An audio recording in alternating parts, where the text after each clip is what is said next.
ఈ సమయంలో దేవుని వాక్య భాగాన్ని మనం చదువుకుందాము. కీర్తనల గ్రంథము 37వ అధ్యాయము. కీర్తనల గ్రంథము 37వ అధ్యాయము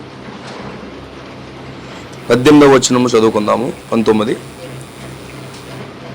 నిర్దోషుల చర్యలను యెహోవా గుర్తించుచున్నాడు, వారి స్వాస్యము సదాకాలమును నిలుచును. ఆపత్కాలమందు వారు సిగ్గునందరు, కరువు దినములలో వారు తృప్తి పొందుదురు. అదేవిధంగా ప్రసంగి గ్రంథము 1వ అధ్యాయము 9-10 వచనాలు మనం చదువుకుందాం. మునుపు ఉండినదే ఇక ఉండబోవునది, మునుపు జరిగినదే ఇక జరగబోవునది.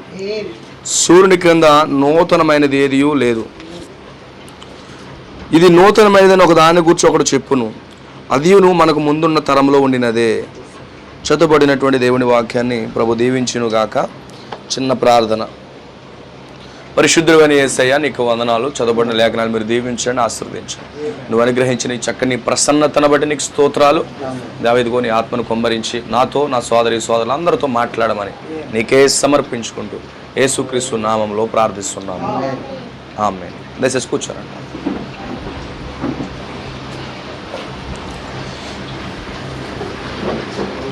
దేవుడికి స్తోత్రం కలుగును గాక.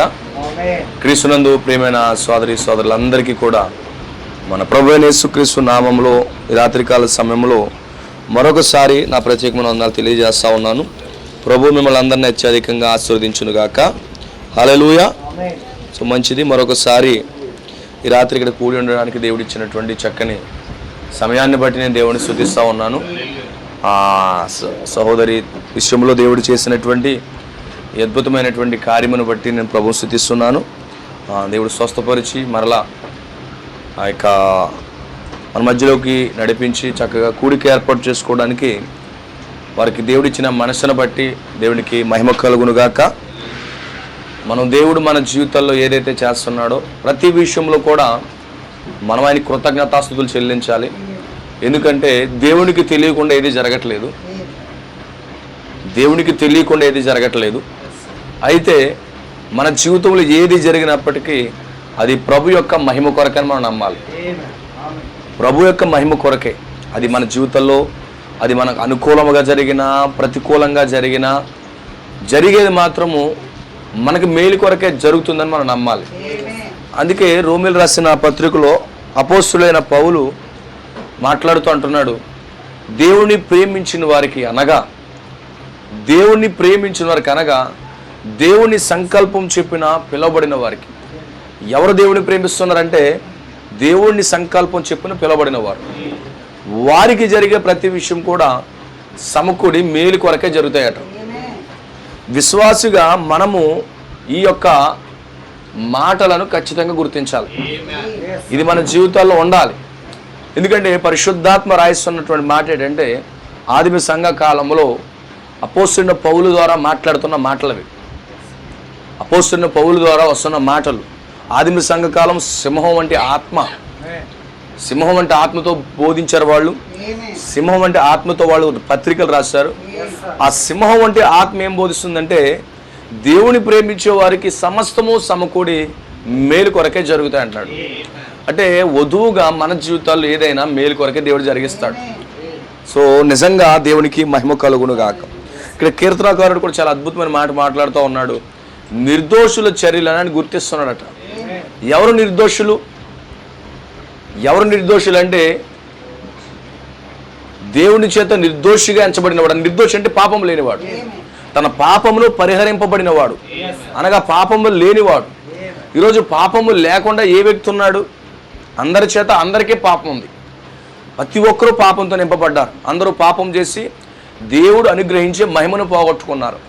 కానీ అయినప్పటికీ ఈ భూమి మీద నీతిమంతులు ఎలాగవుతున్నారు, నిర్దోషులు ఎలాగవుతున్నారంటే దేవుడు మన కొరకు ఏర్పాటు చేసిన మార్గంలోకి మనం ప్రవేశించినప్పుడే మనం నీతిమంతులము నిర్దోషులం అవుతున్నాం.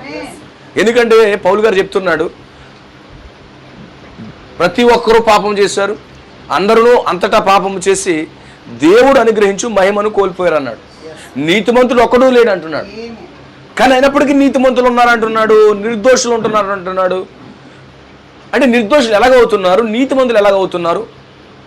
ఆ యొక్క పాప విషయంలో పరిహారం ఎవరు పొందుతున్నారంటే దేవుడు ఏర్పాటు చేసినటువంటి మార్గమును ఎవరైతే అంగీకరిస్తున్నారో, దేవుడు ఏర్పాటు చేసిన మార్గమును ఎవరైతే అంగీకరిస్తున్నారో వారు నీతిమంతులు అవుతున్నారు. వారు పాపం విషయంలో పరిహారం పొందుతున్నారు. వారు నిర్దోషులుగా తీర్చబడుతున్నారు. అందుకే నిర్దోషుడిగా ఎంచబడిన వాడు ధన్యుడని రాయబడింది. నిర్దోషిగా ఎంచబడిన వాడు దీవించబడిన వాడట. ఈరోజు మనం దీవించబడడం అంటే ఆస్తులు రావడం కాదు, సంపద రావడం కాదు, లేకపోతే ఈ లోకములో మనము వర్ధిల్లడం కాదు, కానీ మన పాపమును మనం పరిహరించబడమే దీవించబడమై ఉన్నది. ఈ భూమి మీద దీవించబడిన వ్యక్తి మొట్టమొదటి వ్యక్తి ఎవరంటే తన పాపమును కడిగి వేసుకున్నవాడు, తన పాపము నుంచి విడిపించబడిన వాడే నీతిమంతుడు, ఆ యొక్క ధన్యుడై ఉన్నాడని బైబిల్ రాస్తుంది. ఏదో ఎక్కువ ఆస్తి ఉందనో లక్షల కోట్లు ఉన్నాయని వాడు దీవించబడినాడు కాదు, లేకపోతే ఏదో కావలసినంత సౌకర్యాలు ఉన్నాయని దాన్ని బట్టి వారు దీవించబడిన వారు కాదు, కానీ యెహోవా చేత నిర్దోషిగా ఎంచబడిన వాడు ధన్యుడని బైబిల్లో రాయబడింది.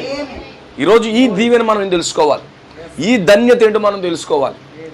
సో ఇక్కడ వధువు నిర్దోషిగా ఎంచబడుతూ ఉంది. ఈ భూమి మీద ఎవరు నిర్దోషిగా అంటే వధువు మాత్రమే. వధువు ఎందుకు నిర్దోషిగా ఎంచబడుతుందంటే దేవుడు ఏర్పాటు చేసిన మార్గంలోకి వస్తుంది. ఈరోజు దేవుడు ఏర్పాటు చేసిన మార్గంలోకి వచ్చిన వాడు ధన్యుడై ఉన్నాడు. అందుకే ఏలి అంటున్నాడు, ఏలియా మనకలాంటి పాప స్వభావం కలిగిన వాడే, మనకలాంటి పాపం స్వభావం కలిగిన వాడే, మనకున్న కోపమే ఏలియాలో ఉంది, మనలో ఉన్న ఉద్రేకాలే ఏలియాలో ఉన్నాయి, మనలో ఉన్న పొరపాట్లే ఏలియాలో ఉన్నాయి. అయితే ఏలియా ఎలా నీతిమంతుడయ్యాడంటే తన అతిక్రమం ఒప్పుకుంటూ, తన పొరపాటును ఒప్పుకుంటూ, అదే సందర్భంలో దేవుడు ఏర్పాటు చేసినటువంటి మార్గమును అంగీకరించడం ద్వారా అతను నీతిమంతుడు అవుతున్నాడట. ఈరోజు నీతిమంతులు అవడానికి ఒకే ఒక మార్గం ఉంది, అది ప్రభువైన యేసుక్రీస్తు అయి ఉన్నాడు. అందుకని నిర్దోషి చర్యలను యెహోవా గమనించుచున్నాడట. ఎవరు నిర్దోషి అంటే వధువుని గమనిస్తున్నాడు ఆయన. ఈరోజు దేవుని పిల్లలని గమనిస్తున్నాడు, ఆయన గుర్తిస్తూ ఉన్నాడు. వారి యొక్క స్వాస్యము సదాకాలము నిలుస్తుందట. ఎవరి స్వాస్యము? నిర్దోషి యొక్క స్వాస్యం సదాకాలం ఉంటుందంటే ఏంటి? మన స్వాస్యం ఈరోజు పరిశుద్ధాత్మ మన స్వాస్యం, ఆరోగ్యం మన స్వాస్యం, ఆరోగ్యం మన స్వాస్యం, ఎత్తబాటు మన స్వాస్యం, పుత్ర స్వీకారం మన స్వాస్యం, పరిశుద్ధ గ్రంథములో ప్రతి వాగ్దానం మన స్వాస్యం, ఏదైనా మన స్వాస్యం. ఈ స్వాస్యము సదాకాలము నిలుస్తుందట. ఏదో ఒక రోజు రెండు రోజులు కాదు, వధువు యొక్క స్వాస్యం అది నిలబడుతుందంట. ఎందుకంటే వధువు నిర్దోషిగా ఎంచబడింది, సదాకాలం నిలబడుతుందంట. ఆమె సిగ్గుపడదట, ఆపత్కాలం అందు ఆమె సిగ్గుపడదట. టైమ్ ఆఫ్ ట్రబుల్, ఆ ఒత్తిడి సమయంలో ఆమె సిగ్గుపడదు. కరువు దినములలో ఆమెను తృప్తిపరుస్తారట. ఇది దావీదు చెప్తున్నటువంటి కీర్తన. ఎందుకంటే ప్రవక్త అంటున్నాడు, నిన్న దినం కూడా దీనికోసం మాట్లాడాను కొన్ని మాటలు. దావీదు ఒంటరిగా ఉన్నప్పుడట తనకు సంతోషం కలిగిన దుఃఖం కలిగిన ఒక కలము తీసుకుని కీర్తనలు రాసేవాడట. ఇదేదో ప్రవక్త అన్నాడు పని పాట లేకుండా వచ్చిన కీర్తనలు కాదు. ఈరోజు చాలా మంది పని పాట లేకుండా రాసేవాళ్ళు ఉంటారు, కానీ జీవిత అనుభవంలోంచి రాసేవాళ్ళు ఉంటారు. అంటే ఈ కీర్తనలు జీవిత అనుభవంలోంచి రాయడమే కాదు, కానీ అది పరిశుద్ధాత్మ స్థిరపరిచిన కీర్తనలు. ఇవి పరిశుద్ధాత్మ స్థిరపరిచిన కీర్తనలు. ఏదో దావీదు తనకు ఉద్రేకంగా రాష్ట్రం లేదు, తనకు దేవుడు పెట్టిన భారముతో కీర్తనలు రాస్తున్నాడు. పరిశుద్ధాత్మ పరిశుద్ధ గ్రంథంలో దాన్ని పెడతా ఉన్నాడు. 66 గ్రంథాలలో లేకపోతే ఆ యొక్క 66 గ్రంథాల్లో ఒక కీర్తనలు పెడుతున్నాడు. ఆ కీర్తనలో 37వ కీర్తన అక్కడ పెడతా ఉన్నాడు. అంటే దేవుని యొక్క పరిశుద్ధాత్మ చేత ఆ యొక్క అంగీకరించబడినటువంటి లేదా అప్రూవ్ అయినటువంటి ఈ యొక్క లేఖనం అండి. ఏదో దావీదు రాస్తే ఏదో ఉద్రేకంగా అందులో పెట్టలేదు, ఆయన కూడా అప్రూవ్ అయింది లేఖనం. అంటే తన జీవిత అనుభవం అనేది ఆ లేఖనంలో అప్రూవ్ అయ్యిందండి, అంగీకరించబడింది. ఏదో దావీదు ఏదో రాస్తే ఆయన పెట్టలేదు, ఏదో బైబిల్ నింపాలి కదని పెట్టలేదు. ఎందుకంటే ఆయన బైబిల్ ఆయన ప్రేమను రాయాలంటే సముద్రం అంతా చిరాగా అయిపోయినా, ఆ యొక్క ఆకాశం అంతా పేపర్గా అయిపోయినా ఆయన ప్రేమను ఎవరో వివరించలేరు అన్నాడు. ఏదో బైబిల్ నింపుకోవడానికి కాదండి. అంటే 18, 19 వచనాలు దేవుడు స్థిరపరుస్తున్నాడు. ఎలాగా? నిర్దోష యొక్క చర్యలను యెహోవా గుర్తిస్తున్నాడట. ఎవరిని? వధువుని గుర్తిస్తున్నాడట. ఈ రికగ్నైజ్ ద బ్రైడ్. తన కాలములో ఏ కాలములో వధువు అవుతుందో ఆ వధువుని గుర్తిస్తున్నాడు. ఈ కాలంలో వధువుని గుర్తిస్తున్నాడు. ఈ కాలంలో నిర్దోషిగా ఎంచబడిన వారిని గుర్తిస్తున్నాడు. ప్రతి కాలంలో నిర్దోషులు ఉన్నారు, మరీ ముఖ్యంగా ఈ కాలంలో నిర్దోషులు ఉన్నారు. ఈ కాలంలో పరిపూర్ణంగా పాపంలో నుండి బయటకు వచ్చి నిర్దోషంగా మారిన వారు ఎవరైనా ఉన్నారంటే అది మనమై ఉన్నాం. ఈ చివరి దినాలలో మనమే ఉన్నాం. ఎందుకంటే ఈ కాలంలో ప్రకటించబడినటువంటి రక్తము, చిందించబడిన రక్తం, ఈరోజు అది మనల్ని కడుగుతా ఉంది. ఆ చిందించబడిన రక్తం ఏంటో కాదు, ఈ గడియ వర్తమానమే. ఈ గడియ వర్తమానం మన జీవితాల్లోకి వస్తున్నప్పుడు మనం శుద్ధి చేయబడుతున్నాం, నిర్దోషిగా ఎంచబడుతున్నాం. గుర్తుపెట్టుకోండి, నేను నిర్దోషిగా మార్చేది వర్తమానమేనండి. నిన్ను స్వస్థపరిచేది వర్తమానము, నిన్ను బాగు చేసేది వర్తమానము, నీకు ఎత్తబాటు ఇచ్చేది ఈ వర్తమానము, నీ పాపము లేని వాడిగా చూపించేది వర్తమానం, నువ్వు ఆది నుంచి తప్పు చేయలేదని చూపించేది ఈ వర్తమానం. అందుకే వధువును నిర్దోషిగా మార్చేదే ఈ వర్తమానమే. అందుకే ఈ వర్తమానాన్ని మనం ప్రేమించాలి, ఈ వాక్యాన్ని మనం ప్రేమించాలి. ఎందుకంటే నిర్దోషి చర్యలను, అంటే వధువు చర్యలను, వధువు క్రియలను ఆయన యెహోవా గుర్తిస్తున్నాడు. అంటే నిన్ను అబ్జర్వ్ చేస్తున్నాడు, నిన్ను గుర్తిస్తున్నాడు. నీ పద్ధతి, నీ విధానం, నీ జీవన విధానం అంతా దేవుడు వాచ్ చేస్తున్నాడు. ఈరోజు ప్రతిరోజు నిన్ను గమనిస్తున్నాడు. ప్రతి క్రియలు గమనిస్తున్నాడు. నీ ఆలోచనలు, నీ క్రియలు, నీ తలంపులు, నీ నడక, నీ పడక అన్ని గమనిస్తున్నాడు ఆయన. నిర్దోష యొక్క నడక ఎలా ఉంటుందో తెలుసా? పరిశుద్ధుడు నడక ఎలా ఉంటుందో తెలుసా? దేవుడికి స్తోత్రం కలుగును గాక. ఇది వరకు ఏ విధంగా నడిచారో ఆ విధంగానే ఉంటుంది. పరిశుద్ధులు నడిచారు భూమి మీద. ఎలా పరిశుద్ధులయ్యారు? వాళ్ళ తల్లి గర్భంలో పుట్టినప్పటికీ ఎలా పరిశుద్ధులయ్యారు? వాళ్ళు ఎలా నిర్దోషులు అయ్యారంటే దేవుడు ఏర్పాటు చేసిన మార్గం, ఆ ఎర్రని రక్తమును బట్టి. పాత నిబంధనలు అయితే గొర్రెపిల్ల రక్తము, కొత్త నిబంధనలు వచ్చేటప్పటికి యేసుక్రీస్తు రక్తములు ఇంకా తెల్లగా కనబడ్డారు. మోషే ముఖము ప్రకాశించింది ఎలాగా? గొర్రెపిల్ల రక్తం కింద. అవునా? ఇప్పుడు యేసుక్రీస్తు రక్తం కింద మన ముఖం ఇంకా ప్రకాశించాలి. ఇప్పుడు ఒక గొర్రెపిల్ల రక్తము కిందే ఒక మనుష్యుడు, ఒక ప్రవక్తది ముఖం మెరిస్తే, ఇప్పుడు యేసుక్రీస్తు రక్తం కింద మన ముఖం ఇంకెంత ప్రకాశిస్తుంది. హల్లెలూయా. అందుకే మన సహోదరులు ఒకరి ముఖం ఒకరు చూడాలి. ఎలా చూడాలి? స్పిరిచువల్ కోణంలో చూస్తే అది మెరవాలి. దేవునికి స్తోత్రం కలుగును గాక. మోషే తన కాలం అతను పరిశుద్ధుడిగా నిర్దోషిగా ఎంచబడ్డాడు. నిర్దోషిగా ఎంచబడ్డాడు అతను. ఎందుకంటే తన కడగబడ్డాడు. పొదలు ఆయన కలుసుకున్నాడు, ముఖాముఖిగా కలుసుకున్నాడు. తనకున్నవన్నీ పడేశాడు, అక్కడ కర్ర పడేశాడు. తనకున్నవన్నీ పడేమని నీ చేతులు ఏముందంటే అన్ని వదిలిపెట్టేశాడు.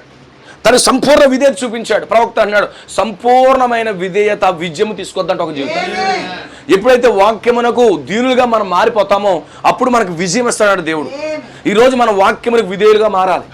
అది ఏ వాక్యం అయితే మనకు పలకబడుతుందో, ఏ వర్తమానం అయితే ఈ కాలంలో మనకు వచ్చిందో ఆ వాక్యానికి పూర్తిగా విధేయత చూపిస్తారట, మన విజయం సాధిస్తామట. ఏమైంది వీళ్ళకి? ఆయన చర్యలు గమనిస్తున్నాడు, రికగ్నైజ్ చేస్తున్నాడు, గుర్తిస్తున్నాడు. ఈరోజు వధువుని గుర్తిస్తాడు ఆయన. ఈరోజు చాలా మంది గుర్తించబడిన సంస్థ, ప్రభుత్వం చేత గుర్తించబడింది. ప్రభుత్వం చేత గుర్తించబడిన పాఠశాల, ప్రభుత్వం చేత గుర్తించబడిన కాలేజ్, ప్రభుత్వం చేత గుర్తించబడిన సంస్థ అని చాలామంది చెప్తుంటారు. కానీ ఇప్పుడు మనం ఎవరితో గుర్తించబడతామో తెలుసా? ఈ లోకంతో గుర్తించబడకపోవచ్చు, ఈ ప్రభుత్వాలతో గుర్తించబడకపోవచ్చు, కానీ వధువు అయితే యెహోవాతో గుర్తించబడుతుంది. దేవుని ప్రవక్త వర్తమానం బోధించాడు, అన్ని కాలాల్లో గుర్తించబడిన క్రీస్తు. ఆమేన్. ఇంకో వర్తమానం చెప్పనా నేను? హల్లెలూయా. అన్ని కాలాల్లో గుర్తించబడినటువంటి వధువు, అన్ని కాలాల్లో గుర్తించబడింది. మరి ఈ కాలంలో కూడా వధువు గుర్తించబడుతుంది. ప్రతి చోట గుర్తించబడింది అంటావే. జరిగిందే మరలా జరుగుతుంది. ఒకరు అన్నారంట, జరిగింది ఏది మరలా జరగట్లేదు అంటున్నాడు. లేదు లేదు లేదు, జరిగిందే మరలా జరుగుతుంది అన్నాడు. మోషే జీవితంలో ఏది జరుగుతుంది అదే జరుగుతా ఉంది. మరి నువ్వు కొత్తదేమీ లేదు. ఇది వరకు వారికి ఏది జరిగిందో మనకు అది జరుగుతుంది. ఇది వరకు పాతకాలంలో వధువు గుర్తించబడింది, ఆది కాండంలో వధువు గుర్తించబడింది. వధువు గుర్తించబడింది. ఆదాము ముందుకు వచ్చింది ఆమె. ఆదాము ముందుకు వచ్చినప్పుడు అవ త్రోసివేయబడలేదు. ఆదాము ఆమెను గుర్తించాడు. ఏమని? ఈమె నా మాంసంలో మాంసం, నా ఎముకలో నా ఎముక, నాలోనే తీయబడింది. ఇక్కడ ఆమె నారి అనబడుతుంది అన్నాడు. హల్లెలూయా. ఏదేనులో అవ్వ గుర్తించబడింది ఆదాము ద్వారా. ఆదాము ద్వారా అవ్వ గుర్తించబడింది. ఆయన గుర్తించేశాడు నా భార్య అని. మీకు అర్థమవుతుందా? పంపించాడు ఎదరికి ముందుకి. చూస్తున్నాడు, ఆమె కళ్ళు చూస్తున్నాడు, ముక్కు చూస్తున్నాడు, చర్మం చూస్తున్నాడు, ఎముకలు చూస్తున్నాడు. ఈ ఎముకలు ఎక్కడే కదా నాయే. ఆయన గుర్తిస్తున్నాడు. అన్ని కాలాల్లో గుర్తించబడుతుంది. History repeating it self. ఇప్పుడు యేసుక్రీస్తు భూమి మీదకి వచ్చాడు. ఆయన సమాప్తమని పలికాడు. ఆయన గాఢ నిద్రలోకి వెళ్ళాడు. ఆయన గాఢ నిద్రలోకి వెళ్ళినప్పుడు ఆయన పక్కన పొడిచారు. నీరు, ఆత్మ, ప్రాణం వచ్చేసింది. ఆ ప్రాణం వచ్చినప్పుడు మరలా ఆ నిద్రలో మేల్కొనేటప్పటికి, ఆయన సూర్యోదయం అయ్యేటప్పటికి, ఆయన పైకి లేచేటప్పటికి, మీకు అర్థమవుతుందా? ఆయన ముందు మరొక వధువు కనబడతాది. ఎప్పుడు నిర్దోష ఉంది ఈమె. హల్లెలూయా. ఎప్పుడు నిర్దోషిగా ప్రకటించబడ్డారు? ప్రకటన 10లో ఆయన దిగొచ్చినప్పుడు, ఆ బలిష్ఠుని దూత దిగొచ్చినప్పుడు, మీరు ఆది నుండి పాపము చేయలేదు అంటే నిర్దోషమైన ఒక ప్రకటన జరిగింది ఈ కాలంలో. నిర్దోషులు, ఆది నుంచి తప్పు జరగలేదు ఒక ప్రకటన జరిగింది. ఆ ప్రకటన ఉన్న కాలంలోనే మనం జీవిస్తున్నాం. ఇప్పుడు ఏం చేస్తున్నాడు? నిర్దోషుని చర్యలను యెహోవా గుర్తిస్తున్నాడు. ఆదాము గుర్తించాడు తన భార్యని. ఈమె నా భార్య, నా ఎముకల్లోనే తీయబడింది ఈమె, పక్క నుంచి కాదు. ఓ నా మాంసం నుంచే మాంసం తీశాడు ఆయన, నాలో నుంచే తీయబడింది, ఆమె నా భార్య ఉంది. అందుకే పురుషుడు తన భార్యను హత్తుకుంటాడు, తల్లిదండ్రులను విడిచిపెట్టి భార్యను హత్తుకుంటాడట. ఎందుకని? గుర్తించాడు కాబట్టి. హత్తుకోవడం అంటే యూనియన్.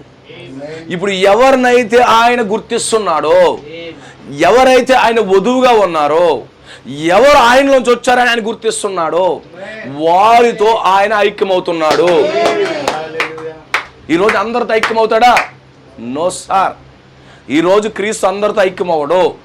ఎందుకంటే తన భార్యతోనే ఐక్యమవుతాడు. ఈరోజు అందరితో ఐక్యమవడండి. రిమెంబర్, గుర్తుపెట్టుకోండి. ఆదాము తన భార్యని ఎప్పుడు హత్తుకుంటున్నాడు? గుర్తించాడు నా భార్య అని, అప్పుడు ఆమెను హత్తుకుంటున్నాడు, ఆమెతో ఐక్యమవుతున్నాడు. అదే విధానంలో ఇప్పుడు ఆయన వధువుని కానీ గమనించినట్లయితే, ఇక్కడ ఈ యుగములో వధువుని కానీ ఆయన గుర్తించినట్లయితే ఆయన ఆమెలో కుమ్మరించుకుంటాడు. Very clear. జరిగిందే మరలా జరుగుతుంది. హిస్టరీ రిపీటింగ్ ఇట్ సెల్ఫ్ అన్నాడు ప్రభు. సూర్యుని కింద నూతనమైందంటూ ఏమీ లేదు. మీకు అర్థమవుతుందా? నీతి సూర్యుని ముందు, నీతి సూర్యుని ముందు నూతనమైందంటే ఏమీ లేదు. జరిగిందే మరలా జరుగుతుంది. అన్ని యుగాలలో, అన్ని కాలాల్లో వధువు గుర్తించబడుతుంది. క్రీస్తు అన్ని కాలాల్లో గుర్తించబడుతున్నాడు. ఆదాములో ఆయనే గుర్తించబడుతున్నాడు, అంత మనకు తెలుసు. ఆదాములో గుర్తించబడుతున్నాడు మనకు తెలుసు. ఆమె మరి ఆయన గుర్తించబడితే ఆమె కూడా గుర్తించబడతారు. ఎవరు గుర్తిస్తున్నాడంటే ఆయనే గుర్తించాలి, వరుడే గుర్తించాలి, మరెవరో గుర్తించడం కాదు. ఇప్పుడు నిన్ను నన్ను గుర్తించవలసింది మరొకరు కాదు, ఆయనే గుర్తించాలి. ఇప్పుడు అందుకు ఇప్పుడు ఏం చేయాలి? మనం ఆయన ఎదుటికి మనం తీసుకురాబడుతున్నాం. ఇప్పుడు ఈ వర్తమానం మనం బయటికి పిలుస్తుంది. శాఖల్లో నుంచి, సంస్థల్లో నుంచి, లోక కార్యాల్లో నుంచి, పాపముల నుంచి వర్తమానం బయటికి పిలుస్తుంది. బయటికి పిలిచిన తర్వాత ఈ వర్తమానం ఆయన ముందు మనం నిలబడుతుంది. ఇప్పుడు ఎక్కడున్నాం మనం? ఆయన ఎదుటి ఉన్నాం, ఆయన ముఖకాంతిలో ఉన్నాం, ఆయన ఎదురు నిలబడుతున్నాం. గుర్తుపెట్టుకోండి, ఆయన మన చర్యలు చూస్తున్నాడు. ఈమె నా యొక్క భార్యేనా అని చర్యలు చూస్తున్నాడు. ఆమేన్.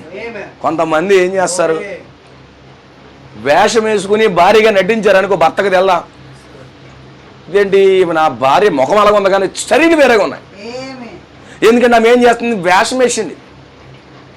ఈరోజు పెంతుకొస్తలు వేషం వేస్తున్నారు, శాఖల వారు వేషం వేస్తున్నారు, వరక మేకప్లు కొడుతున్నారు వాడు. కానీ ఆయన గమనిస్తున్నాడు, చర్యలు గమనిస్తున్నాడు. ఆమేన్. ఆదాము చర్యలు గమనిస్తున్నాడు. అవ్వ దగ్గర చర్యలు చూస్తున్నాడు. అవ్వ ఎలా నడుస్తుంది? ఆ ఎముకలు నాయేనా? ఆ మాంసం నాదేనా? Skin tone నాదేనా? నా మాంసమేనా? నా ఆత్మేనా? నాలాగే మాట్లాడుతుందా? ఆమేన్. ఇప్పుడు నాలో ఉన్న ఆత్మ, ఈయనలో ఉన్న ఆత్మ ఒకేటైతే ఒకలాగే మాట్లాడతాం. ఇప్పుడు ఆదాము మాట్లాడుతున్నట్టుగా అవ్వ మాట్లాడుతుంది. అర్థమైంది ఆయనకి. ఆమె చర్యలు గుర్తిస్తున్నాడు. ఎప్పుడైతే ఆ యొక్క ఆదాము ఎదుటికి అవ్వ తీసుకురాబడిందో, అవ్వ యొక్క చర్యలు అని గుర్తిస్తున్నాడు. అప్పుడు అంటున్నాడు ఆమె నా భార్య అని, నాలోంచి తీయబడింది అంటున్నాడు. ఇప్పుడు క్రీస్తు స్టేట్మెంట్ ఇవ్వాలి. నువ్వు ఎక్కడి నుంచి వచ్చావు కాదు కానీ అది నాలోంచి వచ్చావు అని స్టేట్మెంట్ ఇవ్వాలి.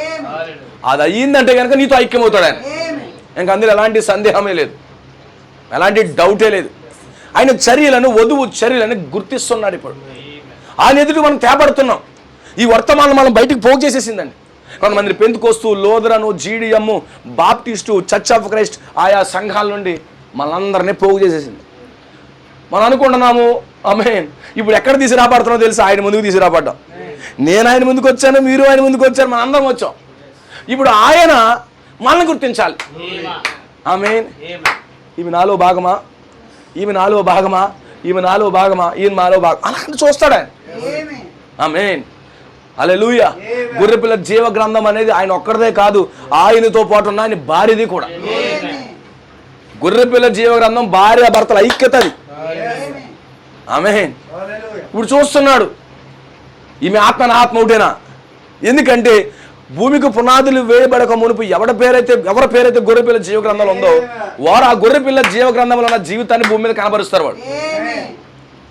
వాళ్ళు బయటికి వేరు చేయబడతారు, ఆయన ముందుకు తేబడతారు. ఎస్తేరు కాలంలో ఏమైంది? ఆయన ముందుకు తేబడ్డాది. ఆయన చూస్తున్నాడు తన భార్య ఎవరు అనేది గుర్తిస్తున్నాడు, చర్యలు గుర్తిస్తున్నాడు, నడక గుర్తిస్తున్నాడు, మాట గుర్తిస్తున్నాడు, ప్రవర్తన గుర్తిస్తున్నాడు, జీవన విధానం గుర్తిస్తున్నాడు. ఆమేన్. అనేక మంది వస్తున్నారు, ఉపపత్నులు వస్తున్నారు, కన్యకలు వస్తున్నారు, ఎవ్రీబడి ఆయన ముందు వాకింగ్ చేస్తున్నారు. ఆమేన్. హల్లెలూయా. కానీ ఒక నిర్దోషం వస్తా ఉంది ఎస్తేరు రూపంలో. ఎస్తేరు ఎవరు? ఒక నిర్దోషం వస్తా ఉంది. ఎస్తేరు రిపీటింగ్ ఇట్ సెల్ఫ్. జరిగిందే మరలా జరుగుతుంది అంతే. సూర్యుని కింద నూతనమైందంటే ఏమీ లేదు. ఎస్తేరుని దేవుడు ఎలాగ ఎన్నుకున్నాడు, నిన్ను నన్ను దేవుడు అలాగే ఎన్నుకుంటున్నాడు. ఎస్తేరుతో ఏ విధంగా ఐక్యమవుతున్నాడు, నిన్ను నాతో కూడా అలాగే ఐక్యమవుతున్నాడు. ఆదాము అవ్వను ఏ విధంగా గుర్తించాడు, క్రీస్తు తన వధువును కూడా అట్లా గుర్తిస్తున్నాడు. ఇంకా అందులో ఎలాంటి సందేహం ఏమి లేదు. ఆయన ముందుకు తేబడ్డాం. మీరేట అనుకుంటున్నారేమో, నీ చర్యలు గుర్తిస్తున్నాడు వర్తమానంలో తెచ్చి, నీ నిర్ణయాలు గుర్తిస్తున్నాడు. వర్తమానాలు తీసుకొచ్చాడు, అందరినీ పోగు చేసేసాడు. కోట్లోకి వచ్చేసాం మనం, శోషాను కోటలోకి అనుకుంటా బహుశా. ఆమేన్. శోషాను కోటలోకి వచ్చేసాం, వర్తమాన కోటలోకి వచ్చేసాం.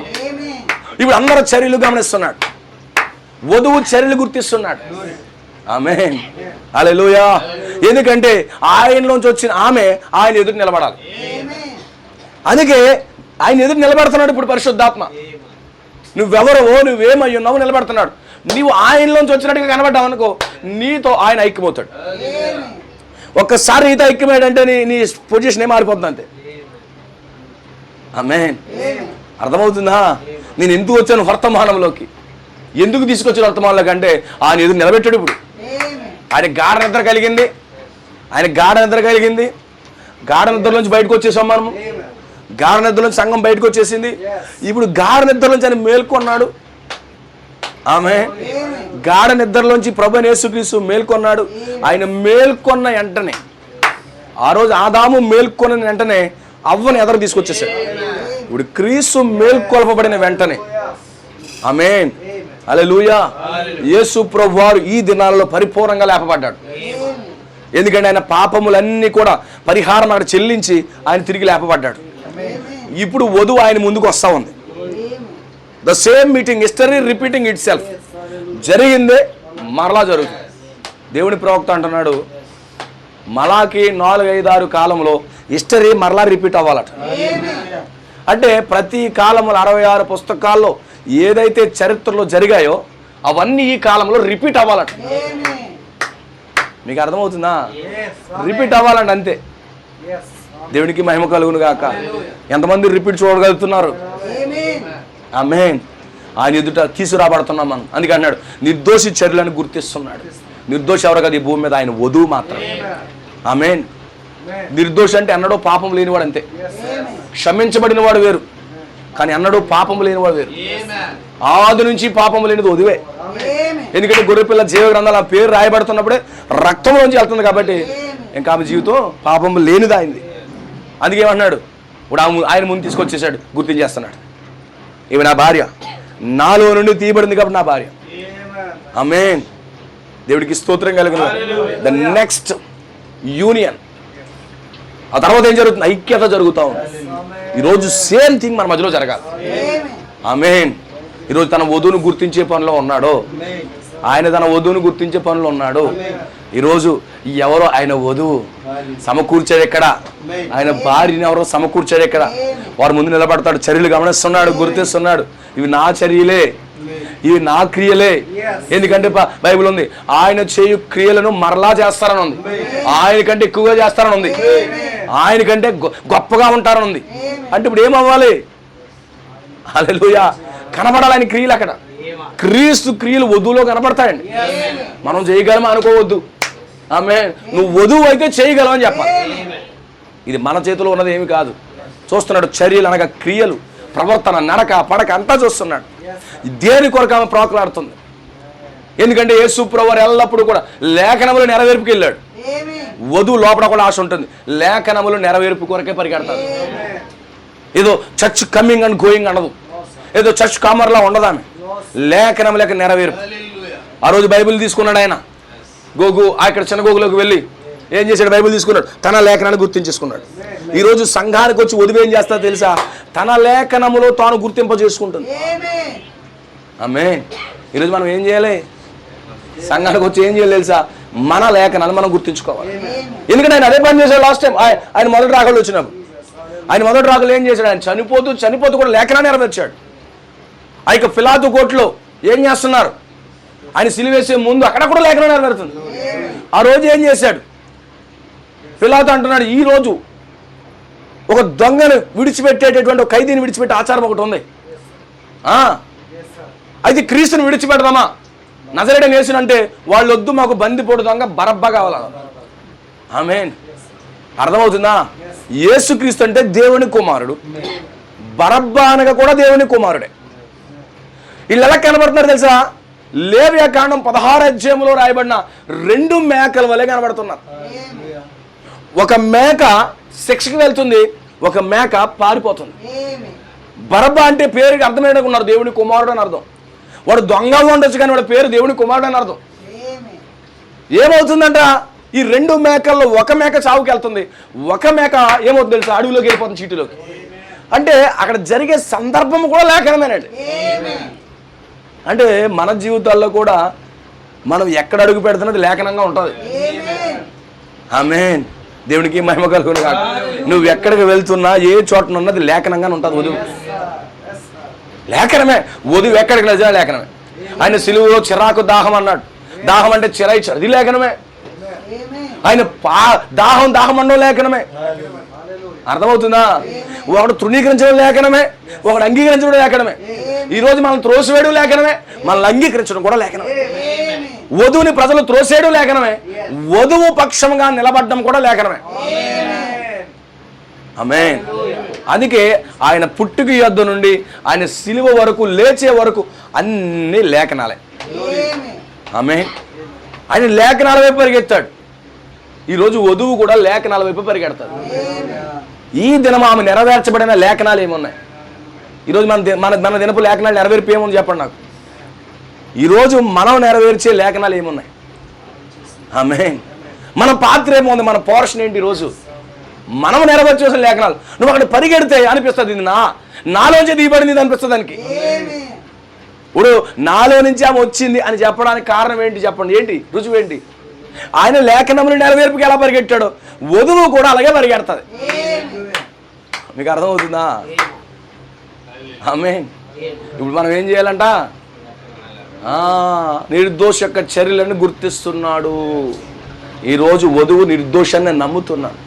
ఎందుకంటే వధువు కొరకు ఆయన ప్రాణం పెట్టాడు, వధువు కొరకు రక్తం కార్చాడు, ఆయన సొంత భార్య కొరకు ఆయన వెల చెల్లించాడు.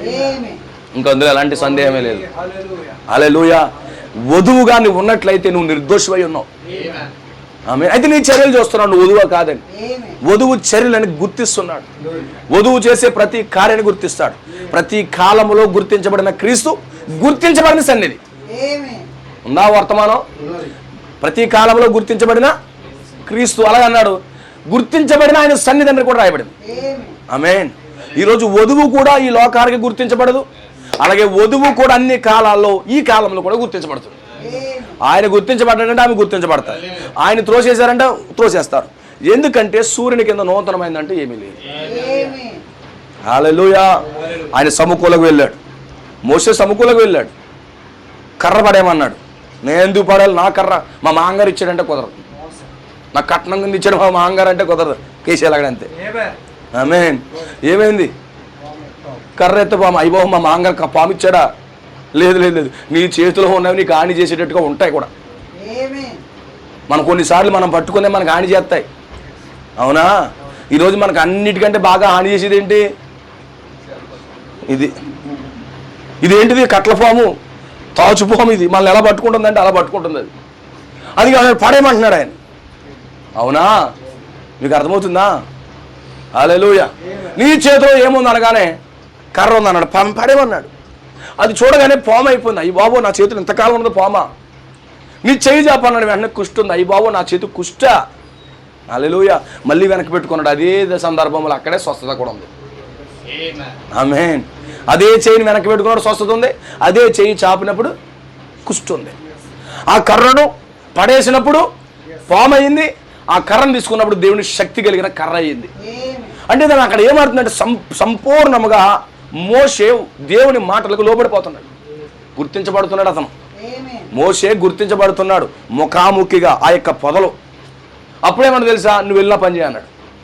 ఇంకా ఏం చెప్తున్నాడు తెలుసా, సాకులు చెప్తున్నాడు, నేను వెళ్ళలేను, నా వల్ల కాదు అని చెప్తున్నప్పుడు ఏమన్నా తెలుసా, ఫైనల్గా అన్నాడు, నువ్వు దేవుడు అయ్యా, నీకు మళ్ళీ అసిస్టెంట్గా ప్రవక్తను పెడుతున్నాను.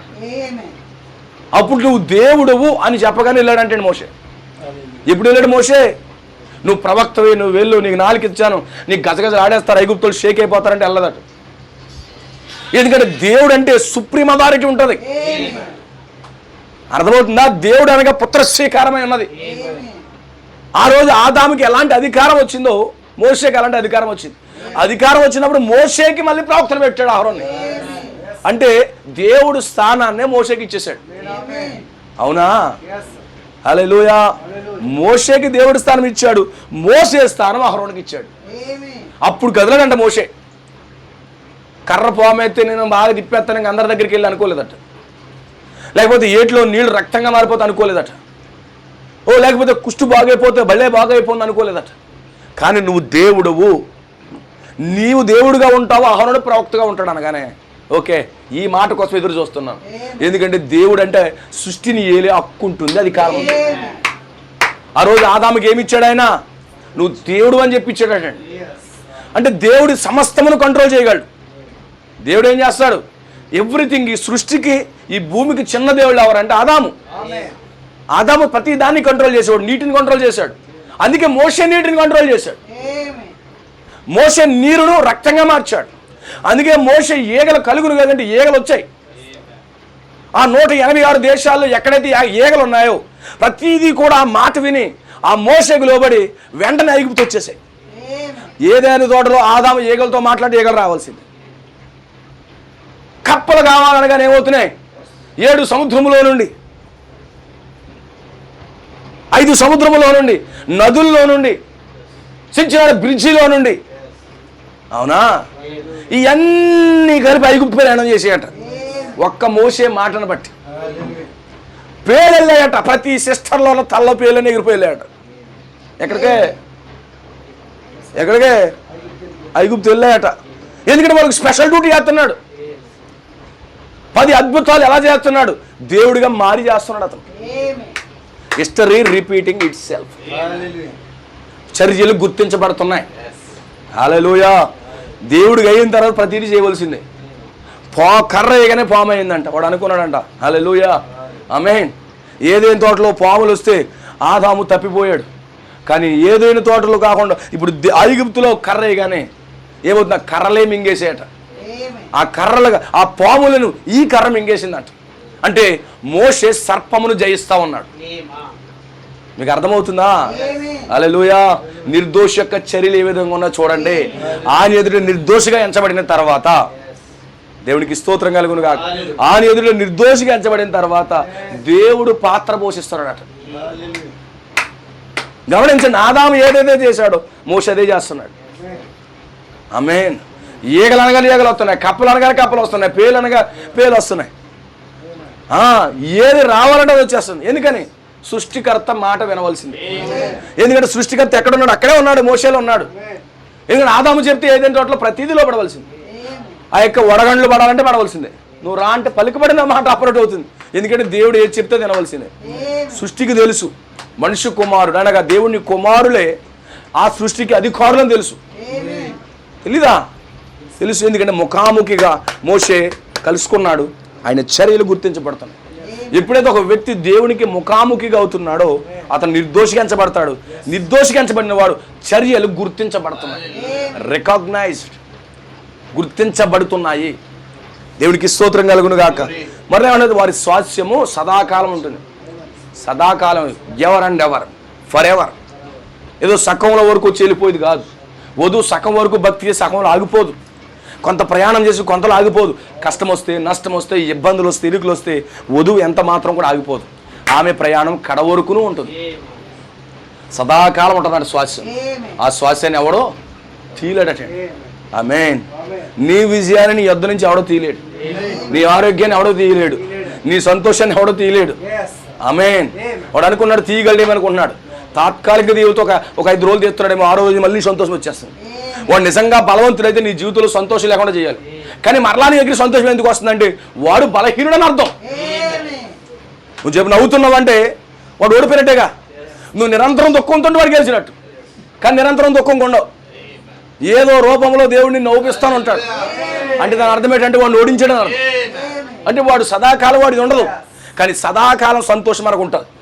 ఎప్పుడైతే మన శరీర మార్పు జరుగుతుందో, ఎప్పుడైతే మేము ఎత్తబాటులోకి వెళ్తున్నామో, ఎప్పుడైతే పరదేశంలోకి వెళ్తున్నామో, మన ముఖాల్లో ఎప్పుడు సంతోషం ఉంటుంది. విమోచింపబడిన వారి ముఖముల మీద నిత్య ఆనందం ఉంటుంది. ఆనందము సంతోషం మన స్వాస్థ్యమండి. అది నిలుస్తుందంటే అక్కడికే పోదాట. దేవునికి మహిమ కలుగును గాక. హల్లెలూయా.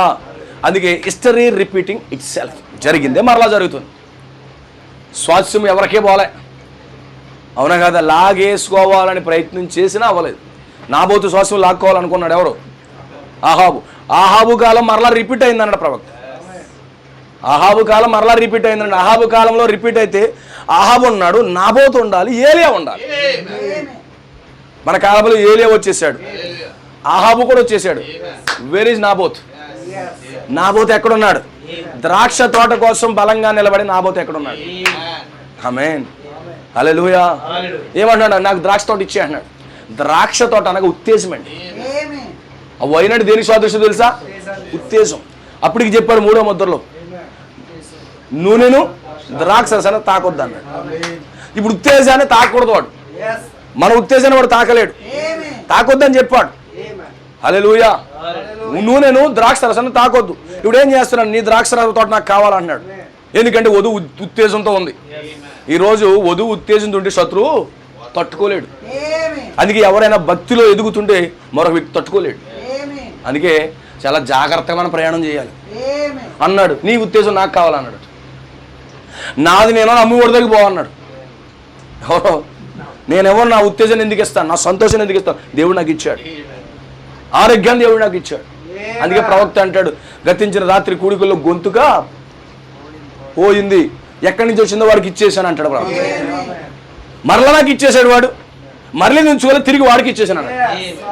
అంటే మనకి ఏదైనా బాధ, దుఃఖము, వేదన వాడు పెడుతుంటానంట, మళ్ళీ వాడికి కొరియర్ చేసేలాట. అవునా? హల్లెలూయా. మనం దాచుకోకూడదంట, తిరిగి నీకు ఇచ్చేస్తానంట.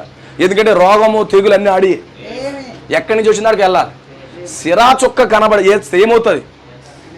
అది ఎక్కడి నుంచి వచ్చిన దానికి వెళ్ళిపోతుంది, విచ్ఛిన్నం అయిపోతుంది. ఇప్పుడు ఆ యొక్క ఏమవ్వాలి? మనకి బ్లీచ్లో మనం పడాలి. ఇప్పుడు ఆ బ్లీచ్ ఎక్కడ ఉంది? మన దగ్గర ఉంది. ఆమేన్. అందుకే మా స్వాస్థ్యము, ఆరోగ్యము, ఉత్తేజము, సంతోషం మనదే. వాడికి ఏం చేయాలంట? రిటర్న్ చేయాలట. వాడు దుఃఖం రిటర్న్ చేయాలంట. ఎందుకంటే వాడు ఇప్పుడు ఏడిపే. వాడు ముఖం ఏంటి? వాడు ఏడిపి మనకి ఇస్తాడండి. వాడికి సంతోషం అనేది ఏమీ లేదు. వాడు దుఃఖాన్ని మనకిచ్చాడు, వాడి వ్యాధులు మనకిచ్చాడు, వాడి రోగాలు మనకిచ్చాడు. అందుకే మనకు తెలుసా? నీ రోగాలు నీకు ఇచ్చేస్తాను దైవం, నా బాధలు నీకు ఇచ్చేస్తాను, నేను సంతోషంగా ఉంటాను, నేను ఆనందంగా ఉంటాను, నేను ఉల్లాసంగా ఉంటాను, నేను దేవుని కుమారుని అని నువ్వు చెప్పాలి. అర్థమవుతుందా? అందుకే అన్నాడు, నిర్దోషి యొక్క గమనించాడు. అది కాదు మాట, 2వ వర్స్. ఆమేన్. స్వాస్యము సదాకాలం నిలుస్తుంది. అంటే మన స్వాస్యం ఏమో సదాకాలం. అది ఆహాబడిగా నాకు ఇచ్చాను, నేను ఎవరు అన్నాడు. ఎన్నో రకాలుగా ప్రయత్నం చేశాడు, కానీ నాబోతు యొక్క స్వాస్యము ఆహాబుకి వెళ్ళలేదు. అబద్ధ సాక్ష్యాలు పెట్టాడు, తప్పుడుగా ఆ యొక్క సాక్ష్యాలు ఇచ్చేవాడు ఇద్దరిని పెట్టాడు, తప్పుడు సాక్ష్యాలు ఇచ్చేవాడిని ఇద్దరు పెట్టినా కానీ నాబోతు యొక్క భూమి, ఎందుకంటే అక్కడికి ఏలే వచ్చేసాడు కాబట్టి. మీకు అర్థమవుతుందా? హల్లెలూయా. దేవుడికి మహిమ కలుగును గాక.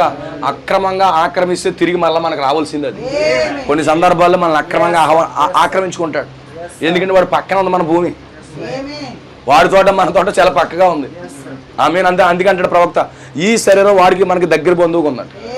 అందుకే పక్క తోట కాబట్టి అప్పుడప్పుడు నీ ముక్కు మీద పడుతుంటాడు, నీ ముక్కు నాకు కావాలని. అందుకే ఇంత ముక్కు చేసుకుని అలా సీముడుతూ ఉంటాడు.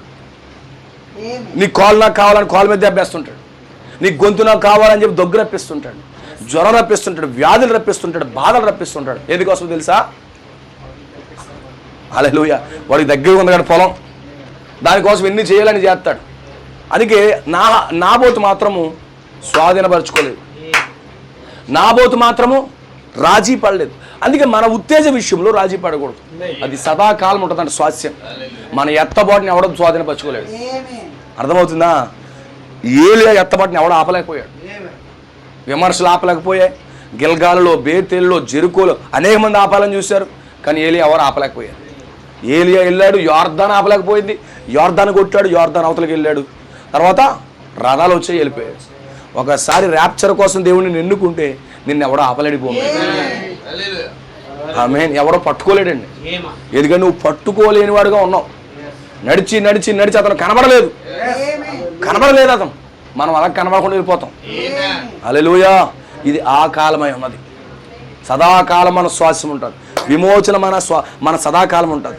అందుకే ఒక్కసారి కానీ పరిశుద్ధాత్మ నింపబడిన వాడు విమోచన దిన వరకు ముద్రించబడ్డాడు. ఒక్కసారిగా నువ్వు ముద్రించబడితే నేను ఎవడో టచ్ చేయలేడు. హల్లెలూయా. ఎంతమందికి అర్థమవుతుంది సోదరులారా? ఆ తర్వాత అంటున్నాడు, కష్టకాలంలో ఆపత్కాలం అందు వారు సిగ్గునొందరు. ఆపత్కాలంలో వారు సిగ్గునొందరు. దేవుడు సిగ్గుపరిచే దేవుడు కాదు. మోషేకి చాలా చాలా ఒత్తిడి వచ్చింది. మోషేకి చాలా వచ్చింది. మమ్మల్ని తీసుకొచ్చి పెట్టావు, ఇక్కడ మాకు తిండేది అని అడిగారు. ఆమేన్. నిందల మీద నిందలు, అవమానాలు. ఏమి చేశాడు మోషే? హల్లెలూయా. పలికాడు. పరలోకం నుంచి మన్నా కుమ్మరించబడింది. పరలోకం నుంచి మన్నా తిన్నారు వాళ్ళు. దేవుడి పిల్లలు సిగ్గుపడరు. ప్రతి దేశం వాళ్ళు రకరకాల ఆహారాలు తింటున్నారట, కానీ వీళ్ళు మాత్రం శ్రేష్టమైన ఆహారం తింటున్నారట. వండుకోవాల్సిన పని లేని ఆహారం అట. ఇదేదో స్విగ్గీ, జొమాటో కాదు. ఇక్కడ డైరెక్ట్గా పరలోకం దూతలు కుకింగ్లో వస్తున్నాయి. అంత గొప్ప ఆహారాన్ని ఇచ్చేటట్టు వాళ్ళకి. సిగ్గును అందరు. కరువు కాలంలో సిగ్గు పొందరు. వాళ్ళు పోషిస్తాడని ఉంది, తృప్తి పొందుతారట. దేవుడికి మహిమ కలుగును కాక. ఎందుకంటే జరిగిందే మరలా జరుగుతాం. ఈరోజు మన జీవితాలు అవేనండి. మన జీవితాలు అక్కడ పెట్టబడి ఉన్నాయి. ఎందుకంటే వాక్యాన్ని మనం చూస్తున్న విశ్వాసంలో మనం పెరగాలి. రికగ్నైజ్ వధువు చర్యలు గుర్తించబడుతున్నాయి. దేవుడికి స్తోత్రం కలుగును కాక. మోషే జీవితంలో, ఏలియా జీవితంలో, ప్రతి భక్తుడి జీవితాలే మనలో జరుగుతున్నాయి. జరిగిందే మరలా జరుగుతుంది, అంతే. జరుగుతుందో చూసుకోండి, అంతే, ఇంకేం కాదు.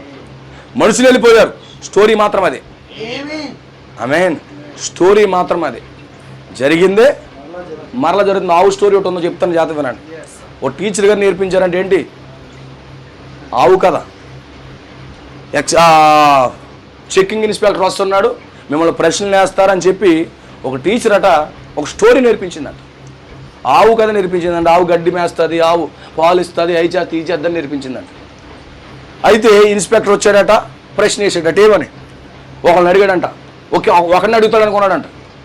అందరూ ఒకే స్టోరీ నేర్చుకున్నారట. అప్పుడు అడిగాడట. అంటే ఒకళ్ళు లేచి మొత్తం ఆవు స్టోరీ అంతా చెప్పేశాడట. మరి రెండో వాడు చెప్పడానికి ఏమీ లేదు. ఇప్పుడు బస్సు స్టోరీ చెప్పమన్నాడంట. వీడికి వచ్చింది ఏంటి? ఒకటే స్టోరీ. ఏంటది? ఆవు స్టోరీ. కానీ బస్సు స్టోరీ అడిగాడట. అప్పుడు అన్నాడంట, మా అమ్మ నేను బస్సు ఎక్కాము, బస్సు ఎక్కగానే కిటికీలోంచి చూస్తుంటే అక్కడ ఆవు మేస్తా ఉంది. ఈ బస్సులోంచి ఆవు స్టోరీ చెప్పడం మొదలెట్టాడు. మీకు అర్థమవుతుందా? ఆ తర్వాత మరలా సైకిల్ దొక్కుంటూ వెళ్తున్నాడట. సైకిల్ స్టోరీ చెప్పమన్నాడంట. మా డాడీ నేను ఎదురు సైకిల్ దొక్కుని వెళ్తా ఉన్నాం. సైకిల్ దొక్కుతున్న సమయంలో మా పక్కనే ఆవు నడుచుకుంటూ వెళ్ళింది అని ఆవు స్టోరీ చెప్పడం మొదలెట్టాడట. ఇప్పుడు మన జీవితం ఎలా ఉందో తెలుసా? ఈరోజు ఆమేన్ మోసే స్టోరీ చెప్పినా, ఎస్తేరు స్టోరీ చెప్పినా, ఏలియా స్టోరీ చెప్పినా, ఇంకా భక్తులు అందరూ స్టోరీలు చెప్పినా, స్టోరీ మాత్రం ఒకటే. మనుషులు మారుతున్నారు, అంతే. దాన్ని బట్టి మనకి ఏమర్థమైంది? మనకు ఒక స్టోరీ ఉంది, అదే విమోచన స్టోరీ. అక్కడే మనం ఉన్నాం, అంతే. హల్లెలూయా. ఎక్కడి నుంచి ఎన్నిసార్లు తిప్పినా అదే కనబడుతుంది మనకి. మీకు అర్థమవుతుందా? అందుకే ఏం చేయాలి? ఇప్పుడు మనం నేర్చుకోవాల్సింది ఒకే ఒక స్టోరీ. ప్రతి ఒక్కరు తెలుగుగా చెప్తున్నారంట. ఆమేన్. మోషేని చూస్తుంటే మళ్ళీ అదే స్టోరీ కనబడుతుంది. మోషే ఐగుప్తు నుంచి వచ్చాడు, ఐగుప్తు నుంచి బయటకు వెళ్ళిపోయాడు, మళ్ళీ ఐగుప్తు నుంచి వచ్చాడు, వాడు విడిపించాడు, శ్వాసంలోకి వెళ్ళాడు. క్లియర్. జరిగిందే మరలా జరుగుతుంది. ఏలియా వచ్చాడు, చెడిపోయిన వారిని మళ్ళీ తిరిగి విమోచించాడు, ర్యాప్చర్లోకి వెళ్ళిపోయాడు. జరిగిందే మరలా జరుగుతుంది. అబ్రహాం వచ్చాడు, ఆ యొక్క అన్య దేశం నుంచి వచ్చాడు, అది నడిచి శరీర మార్పు పొందుకున్నాడు, కుమారుని పొందుకున్నాడు, స్టోరీ అయిపోతా ఉంది. ఇస్సాకు వచ్చాడు, మూయబడిపోయినటువంటి బావులు మళ్ళీ పునరుద్ధరిస్తున్నాడు, ఎండిపోయిన బావులు మరలా తీసుకొస్తున్నాడు, నీళ్లు లేని బావులు మరలా తీసుకొస్తున్నాడు. ఆ స్టోరీ అయిపోయింది. అర్థమవుతుందా? హల్లెలూయా. ఎక్కడ చూసినా ఆవు స్టోరీ కనబడుతుంది. ఎందుకోసం కనబడుతుందంటే మన విమోచన అక్కడే పెట్టబడింది. మనం అర్థం చేసుకోవాలి. దేవునికి స్తోత్రం కలుగునుగా. మనం దాన్ని గ్రహించాలి. ఇప్పుడు ఆ దినాలను మనం జీవిస్తున్నాం. అది అన్నాడు జరిగిందే మరలా జరుగుతుంది అంతే. అక్కడ మోసే ప్లేస్లో సైమన్ వస్తాడు, మోసే ప్లేస్ అబ్రహాం ప్లేస్లో జోసెఫ్ వస్తాడు, లేకపోతే అక్కడ ఏలియా ప్లేస్లో శ్రీను వస్తాడు, లేకపోతే అక్కడ ఎలీషా ప్లేస్లో బర్నబాస్ వస్తాడు. అంతే, జరిగిందే మరలా జరుగుతుంది. సూర్యుని కింద నూతనమైందంటూ ఏమీ లేదు. అయితే వారు ఎంత ఫెయిత్తో ఉన్నారో మనం అంత ఫెయిత్ ఉండాలి. అంతే, ఇది నీకు అర్థమైన నువ్వు అలా జీవించాలి. One purpose, that is redemption. Amen, hallelujah. Okay purpose మీద మనం ప్రయాణం చేస్తున్నాం, అది మన శరీర మార్పు, మన ఎత్తబోత ఉంది. అంతే, అన్ని కాలాల్లో గుర్తించబడింది ఇదే. హల్లెలూయా. వధువు చర్యలను గుర్తించుకొని వస్తున్నాడు. మీకు అర్థమవుతుందా? సూర్యుని కింద నూతనమైందంటే ఏమీ లేదు. గ్లోరీ టు గాడ్, హల్లెలూయా. సూర్యుని కింద నూతనమైందంటూ ఏది లేదండి. జరిగిందే మరలా జరుగుతుంది, జరిగిందే మరలా జరుగుతుంది, మరి మరలా మరలా మరలా అది జరుగుతుంది. ఎందుకోసమని? హల్లెలూయా. వినుటి వల్ల, మరలా వినుటి వల్ల, మరలా మరలా వినుటి వల్ల విశ్వాసం పెరుగుతూ ఉన్నది. దేవుడికి మహిమ కలుగును గాక. అన్ని కాలాల్లో గుర్తించబడిన వధువు ఇప్పుడు. Amen. History repeating itself. అంతే, చరిత్ర దానికి అదే పునరావృతం అయిపోద్దట. ఇందులో చెప్తున్నాడు, సూర్యుడు ఉదయిస్తాడట, అస్తమిస్తాడట. సూర్యుడికి మళ్ళా ఉదయకాలంకి వెళ్ళి అందంట, నేను ఉదయించాలి కదా, నువ్వు వెనక్కి వెళ్ళిపోద్దంట. నేను ఉదయించాలి మరలా అని చెప్పి ఉదయంకి వెళ్ళిపోద్దంట. అదే అంటున్నాడు ఇక్కడ ప్రసంగి. గొప్ప ప్రసంగం చేసినట్టు సొలొమోను చెప్తున్నాడు ఇక్కడ. హల్లెలూయా. అందుకే ఈరోజు ఆయన ఎదుటికి మనం పెట్టబడుతున్నామండి. మన జీవితాలు తీసుకురాబడుతున్నాయి. మోసే తీసుకురాబడ్డాడు. ఎక్కడ? ఆ యొక్క జునిపర్ ట్రీ, నిరాశలో నిస్పృహలో గుహలో. ఇక్కడ ఏం చేస్తున్నావు నాన్న అన్నాడు. మోషేని పిలిచాడు హోరేబు దగ్గర. మోషే మోషే ఎలా పైకి రమ్మన్నాడు. అర్థమవుతుందా? మోషేని పిలిచాడు, మన ప్రవక్తను పిలిచాడు, నిరాశ నిస్పృహలు ఉన్నాడు. గ్రీన్స్ మిల్ ఇండియానా వెళ్ళాడు. అక్కడ దోత దిగి వచ్చేసింది. ప్రభు యొక్క దోత దిగి వచ్చేసి, నువ్వు ఎందుకు చింతిస్తున్నావు, నువ్వు చేయి చాపు, నువ్వు సూచనలు, అద్భుతాలు, మహత్కార్యాలు, తర్వాత నువ్వు పచ్చిపనికి వెళ్తావు, నీ గ్రంథం ఇవ్వబడుతుంది. ఏం జరుగుతుంది? జరిగిందే రిపీట్ జరుగుతూ ఉంది. అంతే, అందులోకి ఎలాంటి తేడా లేదు. మోషే మేఘంలోకి వెళ్ళాడు, పౌలు వెళ్ళాడు, విలియం బ్రహ్మం వెళ్ళిపోయాడు. దేవుడికి మహిమ కలుగును గాక. అందుకే హిస్టరీ రిపీటింగ్ ఇట్ సెల్ఫ్ జరుగుతూ ఉంది. ఆ హిస్టరీలా లేదు, ఇప్పుడు ప్రజెంట్ టెన్స్లో ఉంది. ఆ ప్రజెంట్ టెన్స్లో హీరోలు ఎవరంటే ఇప్పుడు మనమే. ఆమేన్. ఆ హీరోల కంటే ఇప్పుడు మనమే హీరోలుగా ఉన్నాం. మీకు అర్థమవుతుందా? ప్రస్తుతం ఉన్న హీరోలు మనమే. దేవుడికి మహిమ కలుగును గాక. ఈరోజు హీరోలుగా మనం ఉందామా?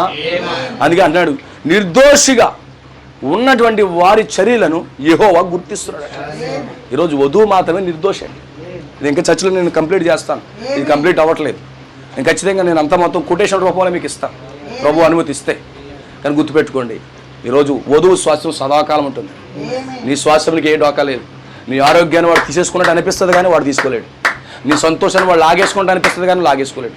అందుకే ప్రవక్త చరిత్రలో వాడు గెలుపు పొందినట్లుగా ఒక్క ఆధారం కూడా లేదు. ఉందంటారా? చరిత్ర ట్రాక్ రికార్డు చూసుకుంటే వాడు గెలిచినట్టుగా లేదు. ప్రతిసారి గెలిచేసినట్టుగా వస్తున్నాడు, కానీ అన్ని చోట్ల అటెంప్ట్ చేస్తున్నాడు, ఓడిపోతున్నాడు. అందుకంటే ప్రవక్త వాడి డిక్షనరీలో గెలుపు అనేది లేదట.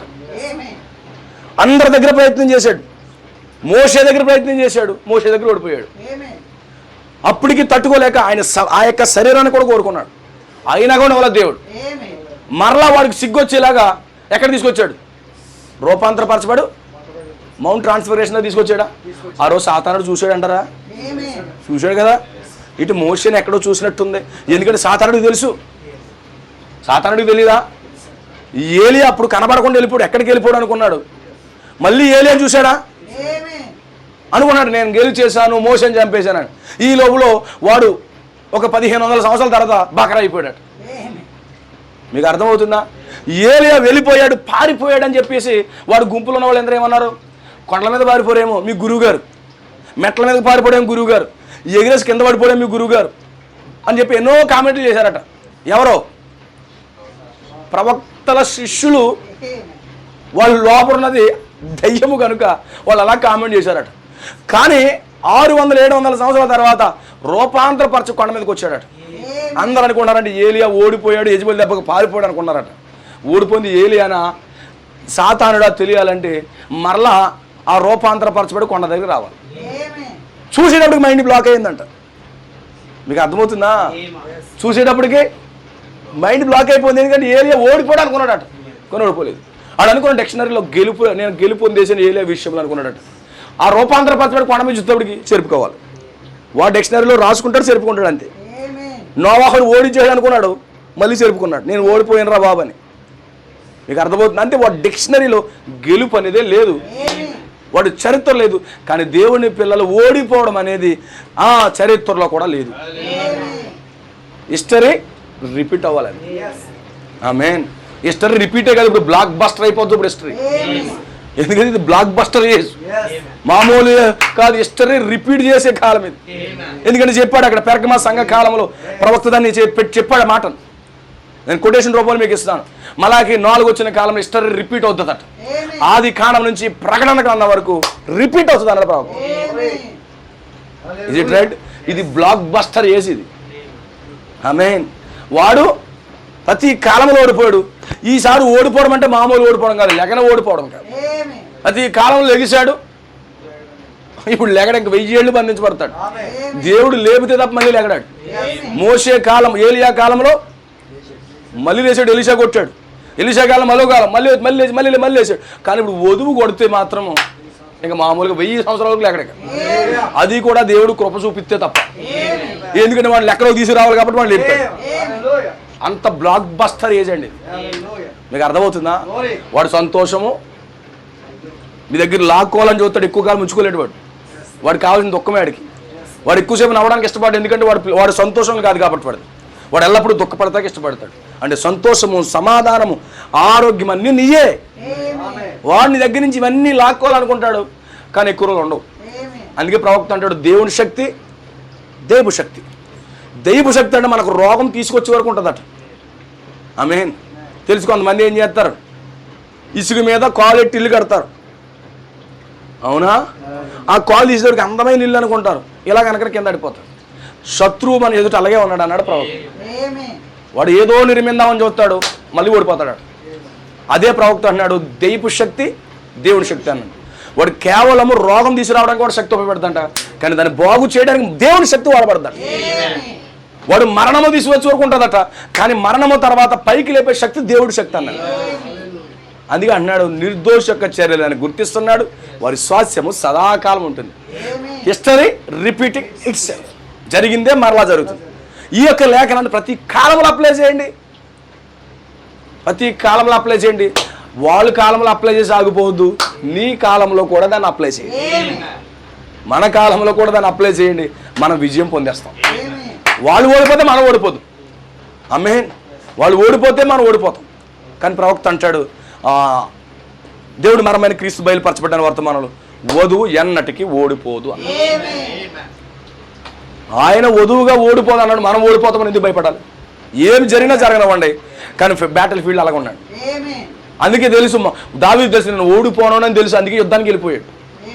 పేపర్ లీక్ అయిపోయింది, ఏమైంది? ఇప్పుడు వెళ్ళిపోతున్నాడు ఇంక ఎగ్జామ్కి. పేపర్ లీక్ అయిపోయినాడు, ఎగ్జామ్కి వెళ్ళిపోతాడు, పాస్ అయిపోతాడు. మీకు అర్థమైందా? అందుకే వధువుకి పేపర్ లీక్ అయింది. ఆమేన్. ఎన్ని చేసుకొని వధువుకి వెళ్తుందని ఉంది. అంతే, ఆమె చేయవలసింది ఒకటే, పేపర్ లీక్ అయిపోయిందని ఇంటికి కూర్చుంటే ఉండదు. కానీ ఏం చేయాలి? అక్కడికి వెళ్ళి సంతకం పెట్టాలి, ఎగ్జామ్ అటెండ్ చేయాలి. ఇప్పుడు మనం చేయవలసింది ఏంటంటే ఎగ్జామ్ అటెండ్ చేయండి అని సరిపోతుంది. ఎగ్జామ్ అటెండ్ చేస్తే నీకు ఎన్ని మార్కులు వేయాలని మార్కులు వేస్తాడు. అవునా? 560,000 అంటే అన్ని 560 వేస్తాడు, 570 ఏమంటే అన్నీ వేస్తాడు, 590 అని వేస్తాడు. అవునా కాదండి? ఏసీదంతా ఆయన చేతిలో ఉంది. ఇప్పుడు మనం వెళ్ళి ఏం చేయాలి? అటెంప్ట్ చేయాలి.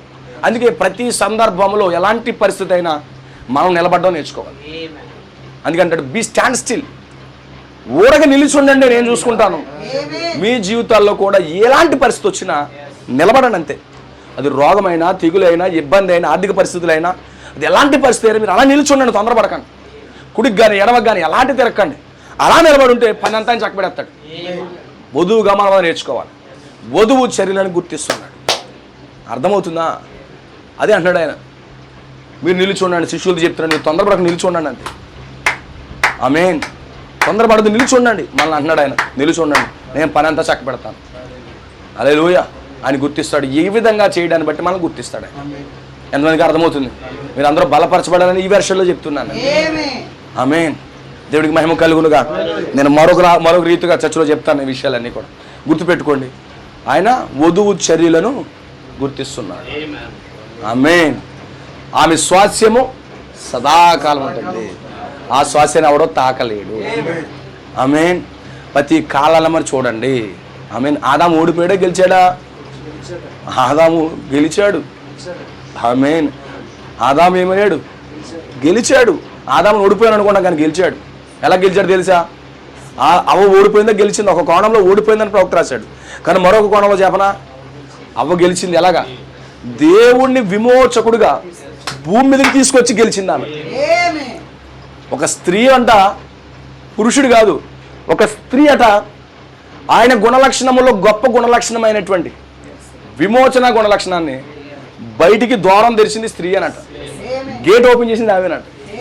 హల్లెలూయా. అందుకే స్త్రీ ఎన్ని చేసినా ఆమె పక్షంగా దేవుడు ఉంటున్నాడు, కోపనిస్తున్నాడు.